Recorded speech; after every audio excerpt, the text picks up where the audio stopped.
Hey YouTube, this is Marcus or Garwin again with another video. Today's video is hopefully going to be a short and to the point video. I'm going to give you guys 5 reasons that I believe PC gaming is superior to console gaming.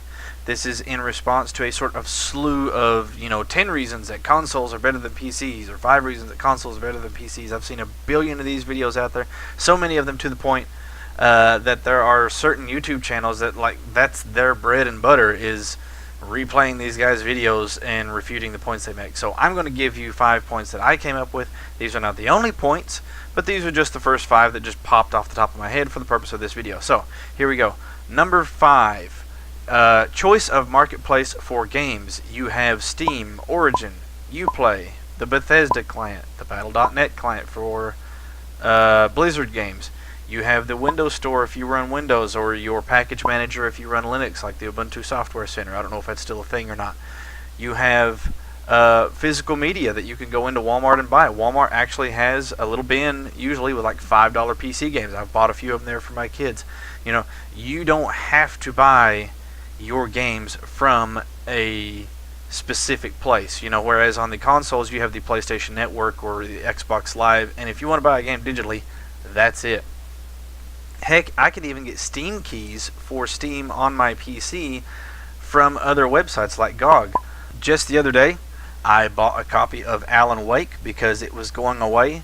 I bought it for PC. I bought it through Steam, and then I bought a second copy on Humble Bundle because I found out that it actually came with some more artwork and things of that nature. It was like $3 for the game and the American Nightmare add-on. It was $3 for everything Alan Wake related on PC. And it was going on sale because basically their licensing agreements with the people who held the licenses for the music was expiring, and they had failed to reach an agreement, so they basically dropped the price of the game to like $3 just to sell as many copies as they could before they had to actually pull the game from shelves. I believe actually including physical copies. So you can no longer purchase the original Alan Wake even on consoles anymore. On PCs it was $3. On Steam, Humble Bundle, wherever you managed to find it. On PlayStation Network and Xbox Live, it was $20 though. Somebody asked them why it was still $20 for the consoles, and the publisher / developer of the game literally said, "We can only directly control the pricing on Steam." So Sony and Microsoft decided not to go along with the sale, or not to provide systems through which the publisher could change the price. And you, as a console gamer, had zero choice in the matter. You basically just had to suck it up and deal with it. So if you wanted a last-minute copy of Alan Wake, you either had to buy it on PC for $3, where you get better than console settings and a better experience anyway, or pay $20 for the same exact product on a far inferior piece of hardware. So that is just one example of a billion as to why having a choice in where you can buy your games for your platform is a good thing. Number 4, choice of hardware and ability to work on it yourself. In the PlayStation 4, and I believe the Xbox One as well, and probably most older consoles, I haven't really looked at them that well, you can't even upgrade the RAM. Now, given there's not really a need for it in the consoles, because the console developers tell the game makers that, okay, this is the specs of the console, make your game fit these specs. And so even if you added RAM to the console, the games would not take advantage of it because they're not looking for it. But with the PC, you have more choice in how you build your rig. If you want it to look like a Honda Civic with rainbow RGB lighting all over the place, you can do that. If you want to build it into a little ITX size case to make it look like an Xbox, you can do that.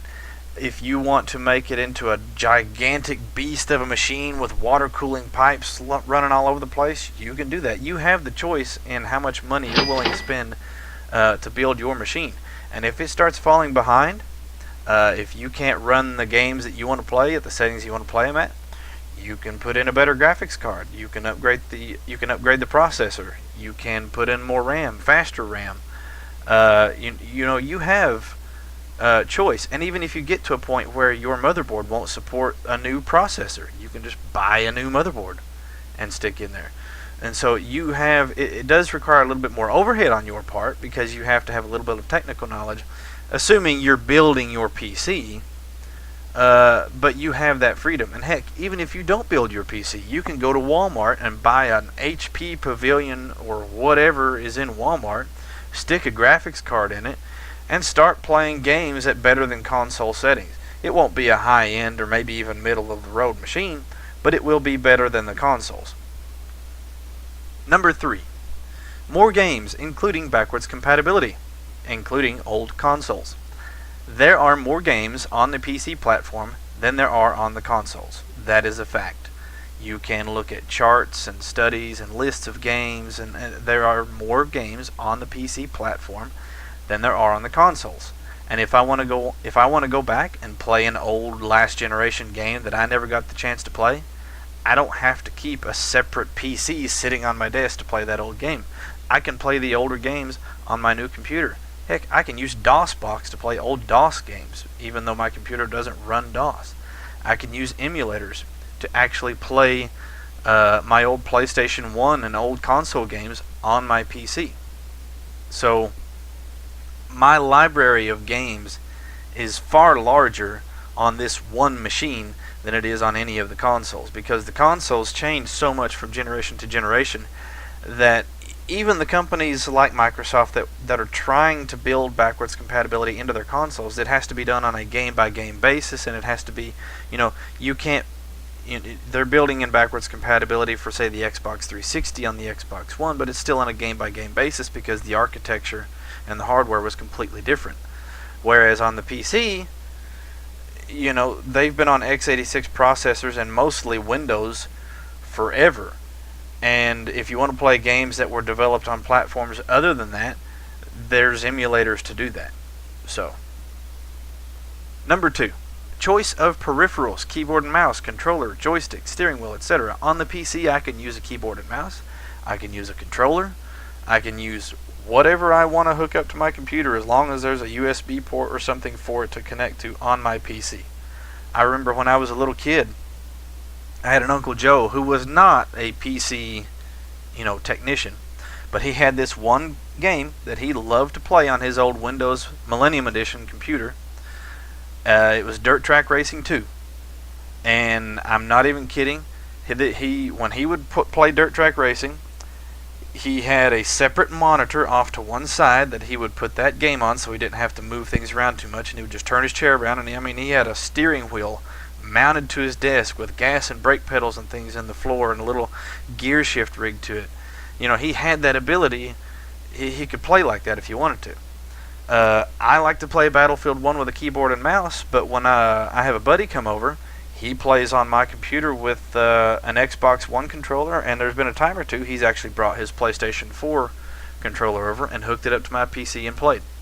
There's been once or twice that my wife wanted to go to bed and we wanted to stay up and play Battlefield 1 on PC, so we just went to the living room, played on her PC on the big screen television with a wireless controller, where it was as close to being like a console as you can get, except we used a little wireless keyboard and mouse to open Origin and click play on Battlefield 1. So the fact that you have the choice of what you want to play with, if you're not picky, you can go to Walmart and get whatever Logitech or Blackweb keyboard and mouse combo they've got, call it a day. But if you are picky, you have an infinite number of choices for what you want to use to play games on your computer. Heck, you can even get adapters to use the official console controllers on your PC. And point number 1, it's an open system, direct access to the file system. I can personally make backups of my games, even my digitally distributed games from Steam. I can copy those files to my backup server if I want to. And not just using Steam's built-in backup thing in their user interface. I can literally just open my Windows Explorer and go to the folder where that game is installed and copy and paste it to my server. A lot of the games don't even require you to use Steam to play the game. That Steam just happens to be the application you use to purchase it. But a lot of them, you can just go into the folder they're installed in and just run the game without running the Steam client itself, if that's one thing you want to do. Those are my 5 reasons that I believe PC gaming is better than consoles. Like I said, those are not all of the reasons. If this video does okay, I may make another one. Those are just the first 5 that I could just rattle off of the top of my head to make a sort of video response to all these other videos I'm seeing that say things like, 10 reasons consoles are better than PCs. And so hopefully I have given you all some information, and hopefully you have enjoyed the video. If you have any comments, questions, concerns, or suggestions, please feel free to post them in the comments section below. And as always, this is Marcus out. Y'all have a good one.